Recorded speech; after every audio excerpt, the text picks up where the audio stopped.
एक हफ्ते में हर इंसान को 168 घंटे मिलते हैं। एक दिन में 24 घंटे मिलते हैं। एक दिन के अंदर 1440 मिनट मिलते हैं। इसमें आप वक्त गुजारी भी कर सकते हैं, कारगुजारी भी कर सकते हैं और कारकर्दगी भी कर सकते हैं। तो आप अपना जायजा खुद लें कि आप अपना वक्त कैसे गुजारेंगे और किस अंदाज से अपने आप को मुनज़्ज़म करेंगे।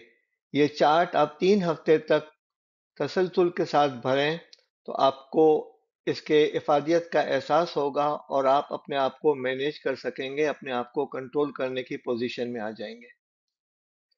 ये एक चार्ट है जिसकी आप स्क्रीनशॉट ले सकते हैं। ऊपर से नीचे हमने मसरूफियात लिखी हैं और बाएं से दाएं हमने अयाम लिखे हुए हैं, मंडे से सैटरडे तक। अगला कॉलम आपके कुल घंटों का है। तो आप रोजाना जो है रात को सोने से पहले इस चार्ट को फिल करें और 24 घंटे पूरे करने की कोशिश करें। हफ्ते में 168 घंटे हो जाएंगे।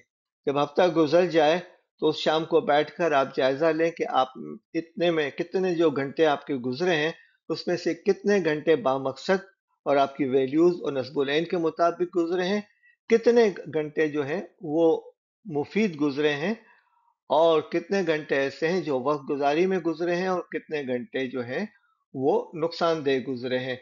यानी जो अहम तरीन कामों के अंदर लिखे हुए हैं वो आपके बामकसद हो जाएंगे। सेकंड कैटेगरी मुफीद कामों में, थर्ड कैटेगरी वक्त गुजारी के अंदर और चौथी कैटेगरी नुकसानदेह के अंदर आ जाएगी। फिर इसके बाद अपना मंसूबा अमल बनाइए कि आपको क्या करना है, कैसे करना है, कब करना है। जाहिर है इन छोटे कॉलम में तो आप नहीं लिख सकेंगे, इनको रेफरेंस देकर 1 2 या ABCD करके अलग से एक नोटबुक के अंदर लिख लें।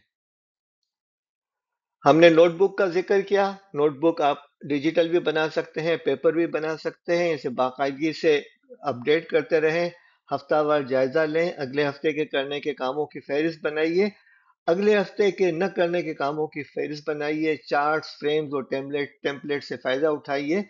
ये हमने आपको फर्मा जो दिया है ईंट बनाने का, वो हमने आपको दे दिया है। सीमेंट, मट्टी, गाड़ा, पानी, ये आपको मिलाकर ये ईंटें बनानी है, फिर दीवारें बनानी है, फिर इमारतें बनानी है। ये आपका काम है।